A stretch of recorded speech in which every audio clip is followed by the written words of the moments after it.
বিপুল পরিমাণ মাদক সহ দুই যুবককে গ্রেপ্তার করল নিউ ফরাক্কা জিআরপি। ধৃতদের কাছ থেকে উদ্ধার হয়েছে 4টি প্যাকেট প্রায় 2 কেজি 400 গ্রাম হেরোইন, যার আনুমানিক বাজার মূল্য প্রায় 4 কোটি টাকা। ধৃতদের দুজনেরই বাড়ি আসামের হোজাই জেলায়। এই চক্রের সাথে আর কে বা কারা জড়িত আছে, জিআরপি পুলিশ পুরো ঘটনা তদন্ত শুরু করেছে। বৃহস্পতিবার ধৃতদের 5 দিনের পুলিশি হেফাজতের আবেদন জানিয়ে বহরমপুর আদালতে পাঠানো হয়েছে।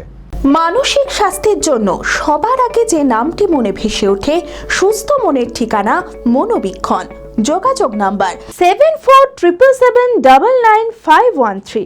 গোপন সূত্রে খবর পেয়ে অভিযান চালিয়ে বিপুল পরিমাণ মাদক সহ 2 যুবককে গ্রেপ্তার করল নিউ ফরাক্কা জিআরপি।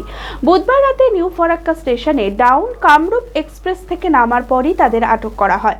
ধৃতদের কাছ থেকে উদ্ধার হয়েছে 4টি প্যাকেট প্রায় 2 কেজি 400 গ্রাম হেরোইন, যার আনুমানিক বাজার মূল্য প্রায় 4 কোটি টাকা। পুলিশ সূত্রে জানা গিয়েছে, ধৃত যুবকদের নাম দিলবার হোসেন ও আসাদ আলী। দুজনেরই বাড়ি আসামের হোজাই জেলায়। ধৃত যুবকরা নাগাল্যান্ডের ডিমাপুর এলাকায় পাম্প বসানোর কাজ করত।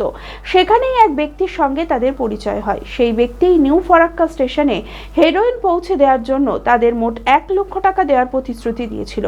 জিআরপি পুলিশের অনুমান, এই হেরোইন নিউ ফরাক্কা স্টেশন হয়ে কালিয়াচক নিয়ে যাওয়ার পরিকল্পনা ছিল। এই চক্রের সাথে আর কে বা কারা জড়িত আছে, জিআরপি পুলিশ পুরো ঘটনা তদন্ত শুরু করেছে।